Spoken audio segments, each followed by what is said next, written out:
Hello everyone. In this class, let's discuss about the topic steps in planning. What are all the steps we come across or we follow while planning? So the first step is being aware of opportunities. What are all the opportunities are there in market?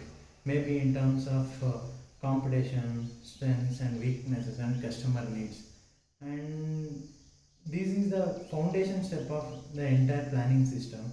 And without being aware of any opportunities or particular opportunities, we can't proceed. If we proceed without considering the opportunities are there in the market, we will be definitely going to fail, or there are majority of the chances to fail. And while considering the opportunities, we consider both internal and external environment. Internal is nothing but it is related to the company's budget, management, and labor force, everything. And external factors means, as I said, the market, competition, and the demand in the market. So the next step is establishing the objectives. As we all know, goals and objectives are very much important for our for any planning and or any management related activities. Without any goal or objective, we can't proceed, or we will be not sticking to a particular what to say. If we are not clear with our intention or goal, our resources may go in vain. So the second step is to identify the specific objectives or to set the goals after identifying the opportunities in the market.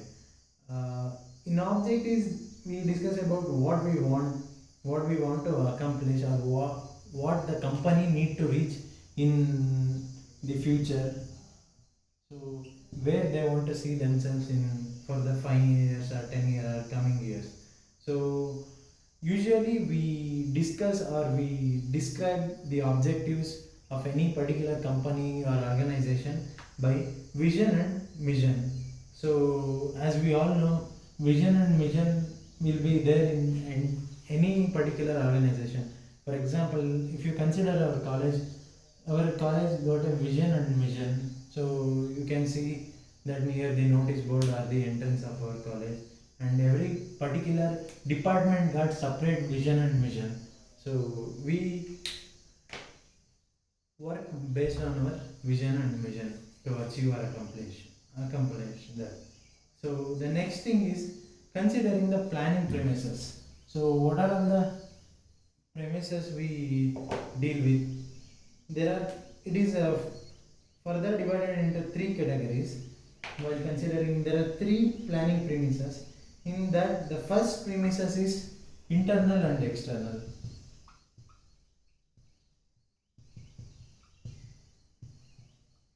So what are the internal deals with the policies and management skills and labors, as I said, and the external premises deals with the business environment and demand for the product. For an example, as I discussed in the last class, mask and sanitizers.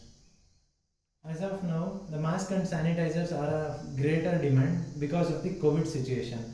Once the COVID situations get solved or over diminishes, nobody would like to wear mask, or you would like to use or sanitize themselves because of the what is a compulsion, or it feels like it is something far from the normal. So as we all know, so many adding agencies or ad agencies and other agencies are using that the new normal means the social distancing and wearing a mask and using sanitizer. They termed it as the new normal. So everybody wants to roam free without a mask, and they want to exchange their greeting by shaking their hands without any hesitation. So now any company which is producing mask or sanitizer and any other utilities or amenities we are using to fight COVID will be over or lost or will lose its market once the COVID situation gets over. And I, along with this, there is another premises we consider, which is tangible and non-tangible.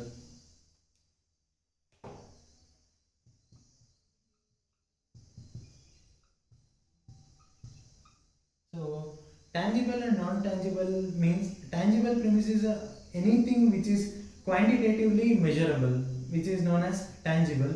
That means industry demand or capitals, which you can measure in monetary terms. And non-tangible or intangible means it is qualitative or it is a qualitative measure which can't be quantified. So we can, or I think maybe we can relate that to the political stability and sociological factor and business and some environmental factor.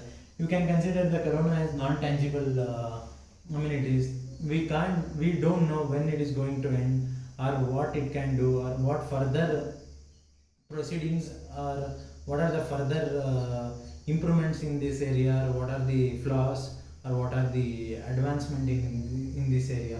So we can't measure that, but we can we can relate or we can calculate the population growth, demand, capital, industry related anything which can be quantified. It comes under the tangible premises. Along with this, controllable and non-controllable premises are the last kind of premises we consider. And in that, some of while planning, controllable premises are something related to the labor force and their skill, and we can control. We can improve the skill of a labor by giving him a development program.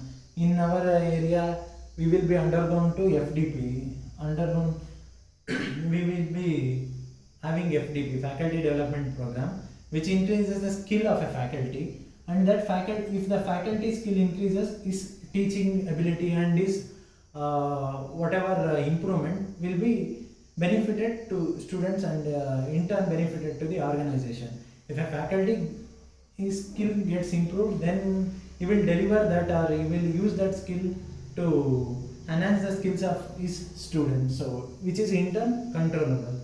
And non-controllable things are any strikes, wars, and any emergencies and natural calamities, flood, drought, and the situations like this corona, which is not in our control. These are the premises we consider while planning. So we can't eliminate or we can't neglect anything, any of this. Along with this, once we consider the premises and the objectives are established and the opportunities, we are aware of opportunities. Next up is we will determine the course of actions and alternatives in the field. I mean, alternative course of actions are determined because anything or any objective can be reached from different or can be achieved by following different objectives or by following different course of action. For example, if you want to reach Mysore from India, you can reach Mysore through Srirangapatna or you can reach Mysore through Bannur. So there will be alternative paths and you can reach Mysore through Madhavpura route. There will be three alternatives. So you are the one who is going to choose the path. If you majority of the times we prefer the NH because of this because of its service level of service it offers. If imagine there is Srirangapatna Dasara is going on, 90% of the people or the people who are aware of the premises won't take the route through or won't come via the Srirangapatna route. They prefer the Bannur or the Mahadevapura route. In the normal days, we try to move to Mysore from India through Srirangapatna route because we are aware of the premises and the level of service the national highway gives us. So one who is aware of the premises and one whose objectives is clear, he will evaluate the alternative course of action, and finally a he performs the action, or he violates using the known or using the most viable method of action. So the next step is evaluating and selecting the course of action. So what is the course of action to be considered? After the comprehensive analysis is nothing but you are considering all the, for example, if we consider some XYZ process, anything related to it, we will consider the entire thing, and that is known as comprehension, or including everything surrounding to concerned thing. So I mean, for example, for any production of XYZ product, we consider the cost of production and what are the risks. And if we produce, let's consider mask. So if we produce mask, n number of masks, whether it got the market, or we how much or the percentage of gain we got. So based on these things, keeping in mind all these variables, we will select we will what to say finalize the course of action. So the next thing is developing derivative plan. Derivative plan is nothing but if you got a plan, so the derivative plan is nothing but the day-to-day activity. For example, building a house or a home is for example, if you got a plan to build a house, that is the normal plan or normal set of action you want to do. Derivative plan is nothing but what about masonry, and what about painting, and concentrating about painting, how paint should be done, how masonry work should be done, how brick work should be done. So how the what is the kind of bond we prefer in the site for the construction. So the small detail, attention to detail, or day-to-day operations of the organization concerns with developing of derivative plan. And the last step is measuring and controlling the process. So if you won't measure, measuring is nothing but measuring the progress is nothing but tracking.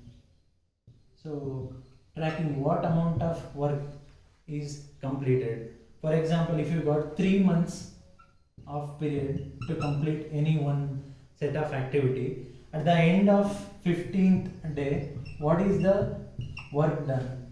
How much resource is utilized?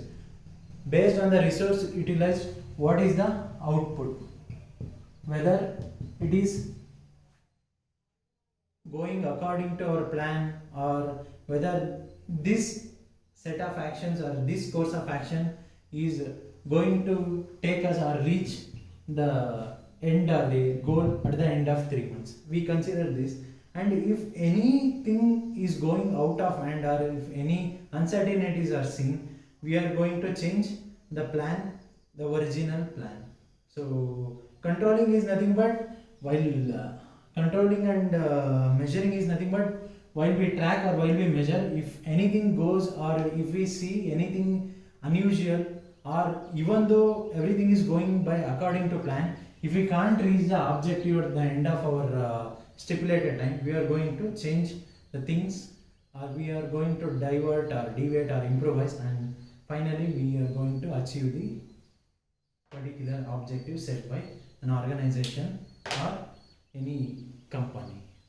Thank you.